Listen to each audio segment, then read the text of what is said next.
लोका आश्वासिता केचन वित्तकार्ये प्रबोधिता केचन मोक्षमार्गे तमादिनाथं प्रणमामि नित्यं तमादिनाथं प्रणमामि नित्यं तमादिनाथं प्रणमामि नित्यम्।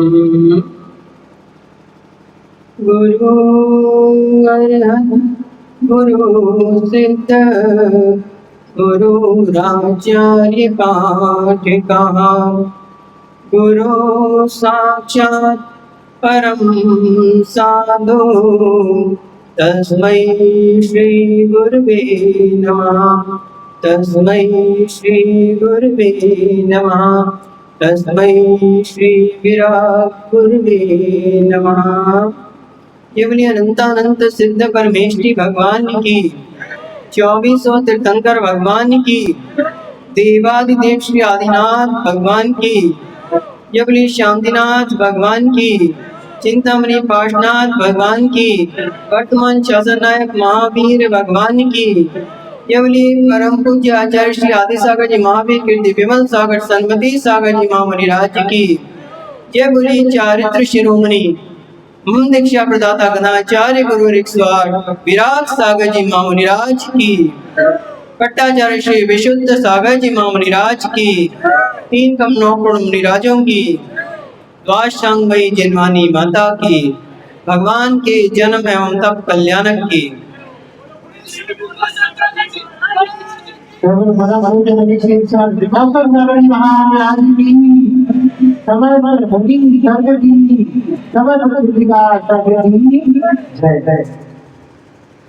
Dear all, today is Adinath Jayanti. Today is Adinath Jayanti and you all celebrate the birthday of your children. You celebrate the birthday of children and what you do on that occasion? You cut the cake, you lighten the lamp. But on Adinath Jayanti, on the birthday of children, you unlighten the lamp. But on the Adinath Jayanti, you lighten the lamp. On the birthday, you unlighten, but on the Adinath Jayanti, you are lighting the lamp because this is the symbol of knowledge. And Adinath Bhagwan have given us knowledge. So that's why, and where this Adinath Jayanti is the first symbol of knowledge, the second symbol is of the oldness of Jainism. We have a myth, somebody have myths. Outside the Jain, the peoples have myth that Mahavir Bhagwan is the founder of Jainism. But Adinath Jayanti shows that he is not the founder, but 23 Tirthankars also had before them. So this is the symbol of oldness of Jainism. And the third one is, this is a symbol of unity. On the occasion of birthday of your children, you all get together. Similarly, I am very happy that all the temples of Tikamgarh had get together here to celebrate the Adinath Jayanti. बंधुओं, आज क्या है? आदिनाथ जयंती। और यूं कहें कि भगवान का एक नहीं 2 कल्याणकों को मनाने का सौभाग्य हमें एक साथ प्राप्त हो रहा है। जहाँ एक और भगवान का जन्म कल्याणक है, वहीं दूसरी ओर क्या है? तप कल्याणक। जन्म और तप 2 कल्याणक हमें एक साथ मनाने के लिए मिल रहे हैं हमारे प्रथम देव, प्रथम तीर्थंकर आदि विधाता आदिनाथ भगवान के। और बहुत खुशी की बात है कि आप लोग सभी यहाँ पे इकट्ठे। तो हम बता रहे थे कि आप अपने बच्चों के जन्मदिन पर क्या करते हैं? केक काटना हमारी सभ्यता क्या है? जोड़ना। एक काटने की बात करता है और एक जोड़ने की बात करता है। एक कैंची की बात करता है, एक सुई धागे की बात करता है। तो जैन धर्म कैसा है? जोड़ने की बात। और आप देख लीजिए, जहाँ हम बच्चों के जन्मदिन में केक काटते हैं, वहाँ यहाँ जुड़ने की बात है, अहिंसा की बात है, और आप सभी आगे लिए आज जुड़ने का मौका मिला है। सबसे बड़ी खुशी की बात यह है कि आप सभी मझार मंदिर, जो कि आपका पंचायती मंदिर कहलाता है, पूरे टीकमगढ़ का पंचायती मंदिर कहलाता है, उसने एक ऐसा प्रयास किया कि एक नहीं, दो नहीं, तीन नहीं, बल्कि संपूर्ण टीकमगढ़ के मंदिर आज जुड़ गए, एक साथ इकट्ठे हो गए। हमारे यहाँ सभी मंदिरों के लोग, चाहे वो मझार मंदिर हो, चाहे बाजार मंदिर हो, चाहे नया मंदिर हो, चाहे बड़ा मंदिर हो, नंदीश्वर धाम हो, पारसनाथ धाम हो, नवागढ़ हो, पपोरा हो, और भी हमें पता नहीं कितने कितने, लगभग 20-22 मंदिर आपके चैतालियों को मिला के यहाँ पर छत्तीसगढ़। तो सभी के लोग आज एक साथ यहाँ पर इकट्ठे हुए हैं, और जो बाहर से आए हैं उनकी तो बात। तो ये जोड़ने का विषय है। आज का दिन कैसा है? तीर्थंकर डे। आप लोग बहुत सारे मनाते हैं ना, children day, Valentine day, mother's day, father's day, teachers day, और आज का क्या है? तीर्थंकर डे। तीर्थंकर डे बिकॉज आदिनाथ भगवान तीर्थंकर, हमारे प्रथम तीर्थंकर का आज जन्मदिन। और दूसरी बात क्या है कि जहाँ एक और यह जोड़ने का प्रतीक है, जहाँ ये एक और हमारे लिए यूनिटी का प्रतीक है, वहीं दूसरा क्या संकेत दे रहा है? जैन धर्म की प्राचीनता। कुछ लोग कहते हैं हिंदू धर्म सनातन धर्म, सनातन यानी प्राचीन, लेकिन वास्तविकता में यदि देखा जाए तो सबसे प्राचीन यदि कोई धर्म है, और यूं कहें कि अनादि अनिधन यदि कोई धर्म है, तो एकमात्र जैन। एकमात्र जैन धर्म एक ऐसा है जिसके लिए अनादि अनिधन कहा गया, जिसका ना कोई आदि है और ना ही कोई अंत है। अनादि, ना आदि यस्य अनादि, कोई आदि नहीं, ऐसा जैन धर्म। जब हम प्रतिमाओं के इतिहास को देखते हैं तो अयोध्या में भी खुदाइयाँ होती हैं, प्रतिमाएं निकलती हैं, और जगह भी खुदाइयाँ होती हैं, लेकिन कितनी पुरानी? 1000 वर्ष, 1500 वर्ष, 2000 वर्ष, 2500 वर्ष, 3000 वर्ष, बस। इससे ज्यादा कहीं भी कोई पुरानी प्रतिमा का उल्लेख कहीं किसी भी धर्म में, किसी भी शास्त्र में, किसी भी धर्म गुरु के द्वारा नहीं मिलता। एकमात्र जैन धर्म एक ऐसा है जहां पर अकृत्रिम चैतालियों की बात है। अकृत्रिम यानी जिन्हें किसी ने नहीं बनाया। अभी आपका 28वां अष्टानिका पर्व निकल गया, और आप सभी को पता है कि अष्टानिका में चारों निकायों के देव कहाँ जाते हैं? नंदीश्वर द्वीप। 8वां द्वीप नंदीश्वर, जहां पर क्या है? अकृत्रिम जैनालय है। अकृत्रिम जो कि अनादिकाल से हैं, जिसे किसी ने नहीं बनाया। जितने भी देवता हैं उनके विमानों में अकृत्रिम जिनालय है, अकृत्रिम, जिन्हें किसी ने नहीं बनाया, जिसका कोई भी उल्लेख नहीं मिलता कि ये 2000 वर्ष पुराने हैं, या 5000 वर्ष पुराने हैं, या 10,000 वर्ष पुराने हैं, या 1 करोड़ वर्ष पुराने हैं, या 1 अरब वर्ष पुराने हैं। कितने पुराने? क्यों? अकृत्रिम है, कोई आदि ही नहीं है, और अनिधन, जिसका कोई अंत भी नहीं, जो कभी समाप्त होने वाले नहीं। तो बंधुओं, ये जैन धर्म एक ऐसा धर्म है जो कि अनादि अनिधन धर्म है। बहुत सारे जैनेतर लोगों को इस बात का भ्रम रहता था कि भगवान महावीर स्वामी क्या थे? जैन धर्म के संस्थापक थे। भगवान महावीर स्वामी क्या थे? संस्थापक। संस्थापक और प्रचारक दोनों में।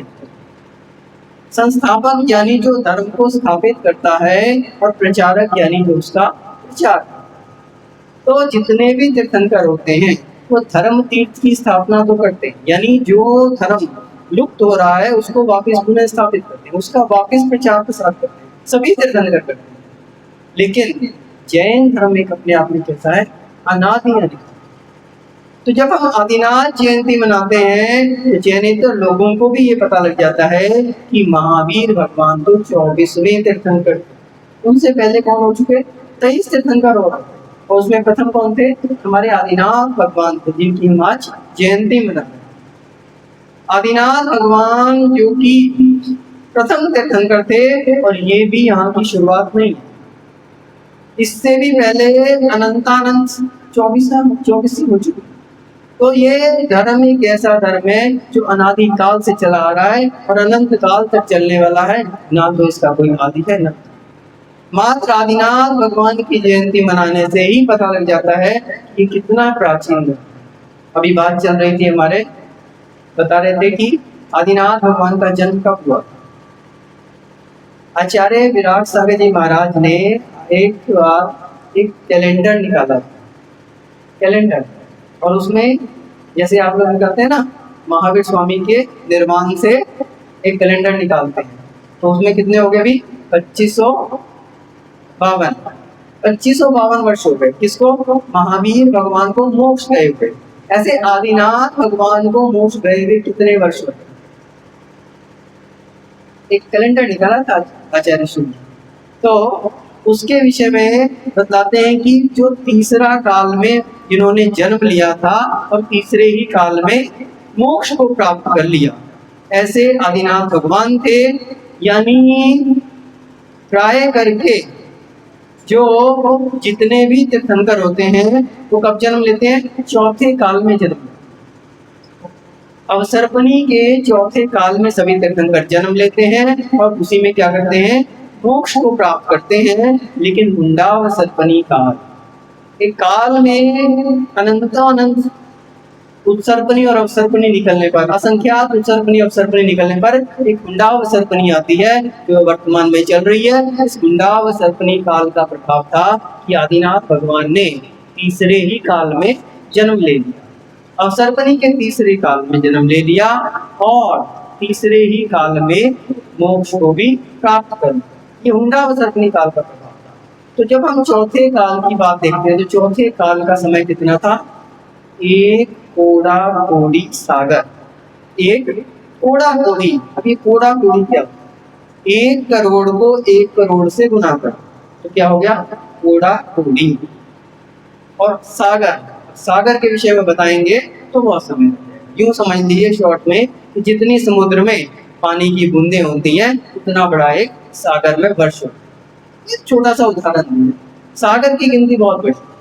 तो इस प्रकार से एक कोड़ा कोड़ी सागर, इतना बड़ा चौथा काल निकल गया। 2552 वर्ष पांचवें काल के निकल गए। उससे पहले आदिनाथ भगवान मोक्ष चले गए। अब उसमें उनके मोक्ष जाने के बाद का जो समय वो भी जोड़ लो, वो तो बहुत थोड़ा सा है, और उनकी आयु भी जोड़। आयु, अब आयु के विषय में देखते हैं कितनी बड़ी आयु थी। कितनी आज के समय में कितनी आयु होती है? 50 वर्ष, 60 वर्ष, 70 वर्ष, 80 वर्ष, 100 वर्ष। उत्कृष्ट आयु पंचम काल में कितनी गई है? 120 वर्ष की गई। वैसे आजकल किसी की नहीं होती, 70-80 साल भी कोई जीत लिया तो बहुत बढ़िया। लेकिन आदिनाथ भगवान की कितनी आयु थी? 84 लाख पूर्व। अब ये पूर्व को समझो, हमारे बता रहे थे भैया जी पूर्व की कितनी बता रहे थे? 70 करोड़ 56 लाख वर्ष। अपनी कैलकुलेशन को सही करो। 70 करोड़ 56 लाख वर्ष नहीं है, 84 लाख वर्ष का एक पूर्वांग होता है। 84 लाख वर्ष का क्या होता है? एक पूर्वांग होता है। और 84 लाख को 84 लाख से गुना करो, 84 लाख को 84 लाख से गुना करो तो एक पूर्व बनता है। यानी 70 करोड़ 56 लाख तो आपका 84 को 84 लाख से गुना करने में, अभी 1 लाख को गुना करना और बाकी है। 70 करोड़ 56 लाख नहीं है। जब हम 84 लाख को 84 लाख से गुना करते हैं तो एक पूर्व बनता है जो कि 705 खरब, कितना?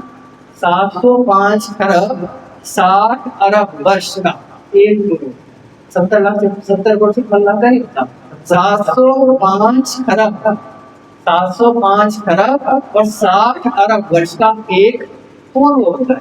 अब आदिनाथ भगवान की आयु और निकाल, इसमें फिर से 84 लाख से गुना, इस वैल्यू में फिर से 84 लाख से, क्योंकि उनकी कितनी थी? 84 लाख पूर्व की आयु थी। ये तो एक पूर्व की आयु संख्या बताई वर्ष की। 705 खरब और 60 अरब तो क्या है? एक पूर्व की आयु है, एक पूर्व की संख्या है वर्षों की। अब 84 लाख पूर्व में फिर से 84 लाख गुना, यानी सीधी सी बात 84 गुना 84 गुना 84 गुना 10 की घात 15। 84 गुना 84 गुना 84 निकाल दो और उसके आगे 15 जीरवे लगा दो तो आदिनाथ भगवान की आयु निकल सकती है। लगभग 21 डिजिट 21 अंक का एक संख्या बनेगी, इतनी लंबी आदिनाथ भगवान की आयु। तो बंधुओं, प्रथम तीर्थंकर की बात कर रहे थे, तो हम आज उनकी जयंती मना रहे हैं, चैत्र कृष्णा नवमी।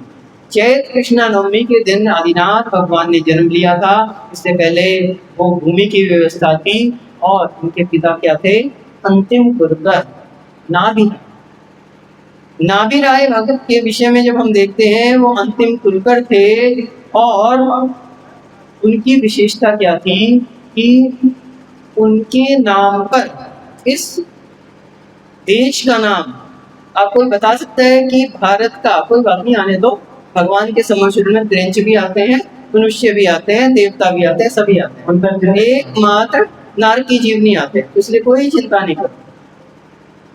पवन देवता भी हैं यहाँ पर, सूर्य देवता भी हैं, तिरंच भी आ रहे हैं और मनुष्य भी। आदिनाथ भगवान की जयंती है, भगवान स्वयं विराजमान है, भगवान के समूह सभी आते हैं, इसलिए कोई घबराने की बात। तो नाभिराय के विषय में, नाभिराय कोई बता सकता है कि भारत का पहले नाम क्या था? पुराना नाम क्या था? कोई नहीं बता पा। भारत वर्ष का पहला नाम, पुराना नाम अजनाभ वर्ष था। क्या था? अजनाभ वर्ष। ये अजनाभ वर्ष जो नाम था वो नाभिराय, आदिनाथ भगवान के पिता नाभिराय के नाम पर इनका नाम, देश का नाम क्या था? अजनाभ वर्ष था। क्योंकि उनकी एक विशेषता थी कि उनके जो हाथ थे वो घुटने तक लंबे थे। आपने तीर्थंकरों की खड्गासन प्रतिमाएं देखी, तो खड्गासन प्रतिमाओं में आपने देखा होगा कि उनके जो हाथ है वो कहाँ तक होते हैं? घुटने तक होते हैं। और आप में से कोई भी एक खड़ा हो जाओ और अपने हाथ नीचे लटकाओ, किसी के घुटने तक पहुंचेंगे? नहीं पहुंचे। तो ये एक महापुरुषों की विशेषता होती है कि जितने भी महापुरुष होते हैं, जितने भी तीर्थंकर होते हैं, जितने भी विशेष पुरुष होते हैं, उनके हाथ कैसे होते हैं? घुटनों तक लंबे। नाभिराय के लिए क्या कहते थे? अजानु बाहु, आ जानू बाहु, आ जानू बाहु। आ यानी पर्यंत, पर्यंत के अर्थ में, जैसे आबाल वृद्ध, बच्चों से लेकर बूढ़ों तक, ये तक आया ना जो पर्यंत, बच्चों से लेकर बूढ़ों पर्यंत, उसी प्रकार से घुटनों पर्यंत। आप जानू, जानू यानी घुटने, बाहु यानी के बाजुएं, तो जिनकी बाजुएं घुटनों तक लंबी थी, वैसे आ जानू बाहु नाभिराय। और नाभिराय की रानी मरुदेवी की कुक्षी से आदिनाथ भगवान। तो बंधुओं, पहले इस देश का नाम अजनाभ वर्ष था और ऐसा जैन शास्त्रों में, जैन महापुराण में, आदिनाथ पुराण में अध्याय 12 और श्लोक नंबर 3 और 12 में, अध्याय 3 और श्लोक नंबर 192 में और अध्याय 12 और 249 नंबर श्लोक में तो इसका उल्लेख है ही। लेकिन सबसे बड़ी बात यह है कि हिंदू शास्त्रों में भी इस बात का उल्लेख है। नाभिराय का उल्लेख, आदिनाथ के पिता नाभिराय का उल्लेख भागवत पुराण, भागवत पुराण 5/7/3 में कहा गया है, अजनाभ नामेतद वर्ष भारत मिति यत् आरभ्य व्यपतिष्यन्ति। ये बात जैन पुराणों में तो कही गई है, जो कही गई, श्रीमद् भागवत पुराण में भी इस बात का उल्लेख है कि अजनाभ नामेतद, अजनाभ के नाम से, नाभिराय के नाम से इस भारत का नाम जो है पहले अजनाभ वर्ष था। यही बात की पुष्टि वैष्णव सुगंध पुराण 1/2/37/55 में भी कही गई है। और बहुत से ऐसे शास्त्र हैं, हिंदू शास्त्रों के साथ साथ, जैन शास्त्रों के साथ साथ हिंदू आदि शास्त्रों में भी इसका उल्लेख मिलता है। और दूसरी बात क्या है कि आदिनाथ के ही पुत्र भरत चक्रवर्ती जो थे, प्रथम चक्रवर्ती, उनके नाम पर क्या हुआ था? इस भारत का नाम भारत रखा। ये बात भी जहाँ एक और जैन महापुराण 17/76 अध्याय 17 और श्लोक नंबर 76 में ये बात कही गई है, वहीं श्लोक नंबर अध्याय 15 और 159 में भी इस बात की पुष्टि जैन महापुराण आदिनाथ पुराण में की गई है। वहीं इस बात की पुष्टि हिंदू ग्रंथों में भी, और एक नहीं लगभग 11 ऐसे ग्रंथों में, हिंदू ग्रंथों में इस बात का उल्लेख है कि आदिनाथ के पुत्र भरत चक्रवर्ती के नाम पर इस देश का नाम भारत रखा। कुछ लोग ये कहते हैं कि भरत जो है दुष्यंत और शकुंतला के पुत्र, ऐसा है, लेकिन हिंदू शास्त्रों में विशेष रूप से इस बात का उल्लेख मिलता है। महाभारत स्कंद पुराण अध्याय 37 और श्लोक नंबर 57 में कहा है, नाभे पुत्रस्य ऋषभः, क्या कहा? नाभे पुत्रस्य ऋषभः ऋषभाद भरतो अभवत्, तस्य नामना त्वमी वर्ष भारतम पेति कीर्त्यते। यानी नाभे पुत्रस्य ऋषभः, नाभि राय के पुत्र ऋषभदात थे और ऋषभाद भरतोवत, ऋषभ से भरत की उत्पत्ति हुई, भरत का जन्म हुआ, उसी के नाम पर इस भारत देश का नाम भारत रखा गया। ये महाभारत हिंदू पुराण की बात करें, जैन की नहीं बात। हिंदू पुराण महाभारत स्कंद 37/57 में कहा गया है कि जो भरत हुए हैं वो नाभि राय के पुत्र ऋषभ के ही पुत्र थे। और इसी बात की पुष्टि मार्कंडेय पुराण अध्याय 50 पृष्ठ 39/42 में, 39 से 42 में, वायु महापुराण अध्याय 33 पृष्ठ 51-52 में, लिंग पुराण अध्याय 47 पृष्ठ 19 से 23 में, स्कंद पुराण अध्याय 57, कूर्म पुराण अध्याय 41, अग्नि पुराण अध्याय 10 और पृष्ठ 10 और 11, ब्रह्मांड पुराण अध्याय 14, 12 पुराण अध्याय 37-38, विष्णु पुराण अध्याय 1, महापुराण अध्याय 77 श्लोक 76 में, अध्याय 17 श्लोक 76 में, पुरुदेव चंपू 8/32, वसुदेव हिंडी पृष्ठ 186, शिव महापुराण 37/57, नारद पुराण पृष्ठ 48 आदि ग्रंथों में, इतने सारे ग्रंथों में ये बात होती है। एक नहीं, दो नहीं, तीन नहीं, चार नहीं, लगभग 11 हिंदू ग्रंथों में ये बात कही गई है कि नाभि राय के पुत्र आदिनाथ और आदिनाथ के पुत्र भरत के नाम पर इस देश का नाम क्या रखा गया? भारत। और जब हम अपने इतिहास को देखते हैं कि आजादी से पहले इस भारत देश का नाम भारत भी कहा जाता था, इंडिया भी कहा जाता था। इंडिया से इंडिया बना, अंग्रेजों ने क्या कर दिया था इसका नाम? इंडिया। इंडिया यानी जहाँ हिंदू है, और हिंदिया से बगैर के क्या होगा? इंडिया। और इसी तरह से हिंदुस्तान भी से कहा जाता था। तो जब स्वतंत्रता के बाद भारत देश के नाम की बात आई तो ये विचार हुआ कि कौन सा नाम रखा जाए। देखा गया कि सबसे पुराना शिलालेखों में सबसे पुराना अगर कोई शिलालेख मिलता है तो वो कौन सा है?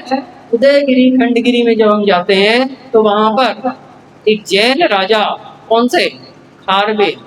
खारवेल के द्वारा लिखा गया विश्व प्रसिद्ध शिलालेख है, और उसमें भारत नाम का उल्लेख है। उस शिलालेख को आधार लेकर भारत का नाम भारत रखा। तो बंधुओं, जब हम बात करते हैं आदिनाथ भगवान की तो हमारा बहुत सारा इतिहास इससे, बहुत सारा इतिहास आदिनाथ पुराण के, आदिनाथ भगवान के साथ हमारे जैन धर्म की प्राचीनता जुड़ी हुई है। हमारे देश का नाम उनके पुत्र भरत के नाम से जुड़ा हुआ है। और दूसरी बात, ब्राह्मी लिपि, सबसे पुरानी यदि कोई लिपि है वो कौन सी है? ब्राह्मी लिपि। जो शिलालेख जिसकी हमने बात की, खारवेल का शिलालेख, वो भी कौन सी लिपि में लिखा गया है? ब्राह्मी लिपि।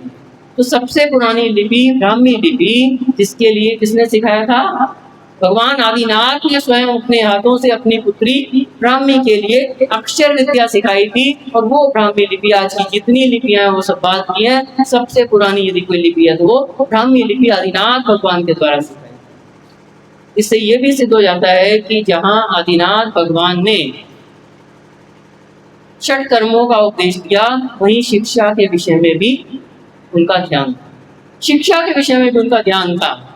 आज हम बात करते हैं मोदी जी की कि वो बेटी बचाओ और बेटी पढ़ाओ की बात। बेटी बचाओ और बेटी पढ़ाओ का नारा किसने दिया? मोदी जी ने नहीं दिया, आदिनाथ भगवान ने दिया। कैसे? आप सभी को पता है कि सिद्धांत ये कहता है कि तीर्थंकरों के कभी पुत्रियां नहीं होती, तीर्थंकरों के कभी पुत्रियां नहीं होती, ऐसा सिद्धांत है। लेकिन हुंडा व सर्पनी काल का प्रभाव था कि आदिनाथ भगवान के दो पुत्रियों का जन्म, ब्राह्मी और सुंदरी।